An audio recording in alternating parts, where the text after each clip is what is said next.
tal? Buenas tardes. En primer lugar, agradecer al ministro, al secretario, al director ejecutivo por su presencia acá. Es muy importante porque estamos discutiendo una cuestión significativa y también gracias, lo veía al ministro asentir, por la voluntad de quedarse por lo menos para zanjar algunas de las preguntas que tenemos. Nosotros estamos de acuerdo con la dirección general del proyecto. Nos parece que un sistema solidario y redistributivo requiere ir peinando todas aquellas regímenes diferenciales o regímenes especiales que tienen condiciones mejores que el régimen general para el resto de la población. Entonces nos parece muy importante empezar esa tarea que muchas veces, como lo dijo el secretario, fue abortada en el pasado, ¿no?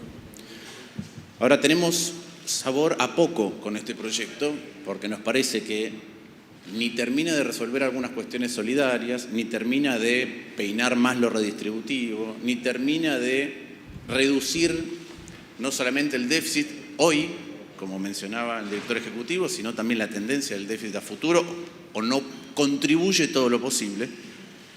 Pero lo primero que querría señalar es lo siguiente: uno de los argumentos de por qué es la propuesta que se hace es prudente, es porque es la manera de garantizar que nuestros jueces sean independientes.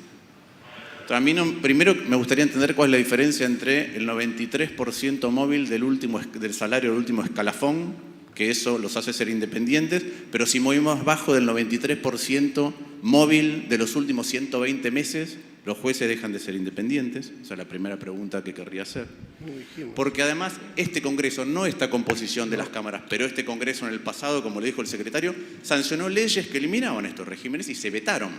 Entonces ya el Congreso consideró que no era necesario para la independencia de los jueces mantener un régimen con estas características. Además, mencionó el director ejecutivo de ANSES que, por ejemplo, Brasil y Colombia parece que no consideran que para la independencia de sus jueces necesiten un régimen especial jubilatorio. Y en el caso de Uruguay y México dijo que eran menos generosos que el de Argentina. Entonces, la verdad que la calibración finita, prudencial, de porque mantenemos o el argumento de que es porque mantenemos la independencia de los jueces, se desvanecen con todas estas cuestiones que ustedes mismos expusieron. En segundo lugar, a mí me parece que tenemos que tener mucho cuidado con estigmatizar. Nosotros queremos resolver todos aquellos regímenes que tienen un subsidio del resto de la población. ¿Qué quiere decir que tienen un subsidio del resto de la población? O que tienen cálculo del haber inicial mucho más alto que el resto, que tienen una característica de movilidad distinta al resto, o que tienen condiciones de acceso más sencillas de cumplir que el resto, que el régimen general, ¿no? Esto de nunca hubo 82% móvil, bueno, pero para algunos sectores sí hay 82% móvil. Tienen un cálculo de haber más alto y además tienen movilidad. Y hay un montón de otros regímenes que además tienen condiciones diferenciales de acceso, insisto, más sencillas.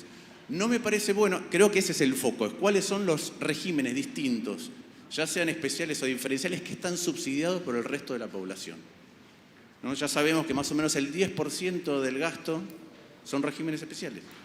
1 de cada 10 pesos más o menos que se gasta, si no me equivoco, un poquito menos, 1 de cada 11 son regímenes especiales.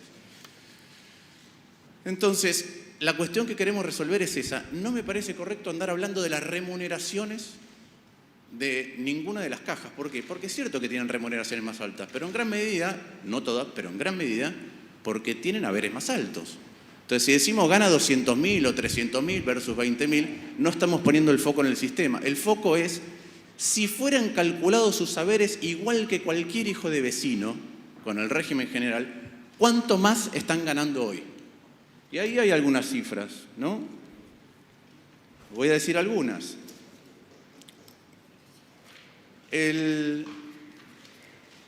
Judiciales, si no me equivoco, cobran, perdón que me pierda los papeles, en promedio todos los regímenes son 3 veces más el cálculo del haber que cualquier hijo de vecino. Es decir, si hicieran los mismos aportes con el mismo salario que el régimen general, en promedio están cobrando 3 veces más. No estos, todos. En el caso del Poder Judicial es 5,1 veces más. En el Servicio Exterior, 3,5. Pero después, por ejemplo, Luz y Fuerza es 3,9. ¿No? Aeronavegantes, 1,8. Yacimiento carbonífero returbio, 2,7. Sector de la construcción, 1,6. Hay un montón de regímenes especiales, un montón. Ahora estamos abordando unos que no parecen que sean, en algunos casos, ni los más injustos, y mucho menos los que más contribuyen al déficit general. Entonces, la pregunta tiene que ver con lo siguiente, es decir, nosotros estamos diciendo que necesitamos un régimen más solidario, un régimen redistributivo. Los únicos dos que traemos a discusión son dos que, como lo dijo el senador Naidoo, salieron por el debate en diputados. Ninguno de los otros se han mencionado. En este caso decimos que tiene una justificación. Nos gustaría también que nos cuenten la justificación de los demás. Yo creo que un montón de los otros regímenes tienen justificativos. Pero sería bueno, si estamos hablando de la sustentabilidad del sistema, que el sistema tiene una tasa de sustitución cada vez más baja, sería bueno que habláramos del resto. Por eso nosotros, insisto, acompañamos esto, pero creemos que hay muchas cosas más por hablar. Estos dos regímenes son solamente el 7% del déficit generado por los regímenes especiales. Solamente el 7%. Entonces hay todavía muchas más cuestiones. Cuando hablamos de la solidaridad y la redistribución, y sobre todo la insustentabilidad del sistema, tendríamos que tener en cuenta lo siguiente también, y por eso hago... Senador Lustó, no lo quiero interrumpir. Atañemos un poco más a las preguntas, porque probablemente si discutimos y vienen las otras leyes, seguramente discutiremos todos los regímenes especiales de los cuales está enumerando. Sí, pero voy a lo siguiente. Nuestro sistema, voy a cerrar con esto, nuestro sistema es deficitario, altamente deficitario, entre otras cosas porque nosotros lo tocamos sabiendo que es un cuerpo vivo que tiene impacto no en la generación, no en los trabajadores actuales, los jubilados de hoy, los jubilados de mañana, los nietos de los jubilados de mañana, porque lo tocamos irresponsablemente sin ningún cálculo actuarial, generalmente ad hoc. Entonces un día nos levantamos y el Poder Ejecutivo de turno dice: quiero privatizar el sistema y crear las FJPs. 15 años después decidimos que no es eso lo que queremos y las estatizamos. En el medio, para pagar la transición del régimen, le sacamos 15% a las provincias. Después la Corte Suprema, después de la estatización, dice: devuélvanle la plata a las provincias. En el medio de esas dos cosas hicimos dos moratorias que resolvían el problema de los que no podían acceder, en ese momento, pero no resolvía el de los futuros que no pueden acceder, que es lo que decía Vanoli. Dos moratorias, donde fuimos 150 veces más generosos con el que no aportó que con el que aportó. Después hubo una movilidad, la suspensión de la movilidad, y en el medio la reparación histórica. Y ahora, sabiendo que tenemos 180 días para constituir una comisión, para que trabaje no solamente en la movilidad, sino en la totalidad del régimen, otra vez, de apuro, porque la oposición lo marca en una sesión de diputados, traemos una modificación que desde el punto de vista constitucional no le encuentro justificativo de por qué llega hasta ahí y no llega más adelante, de dos regímenes que son el 7% del total.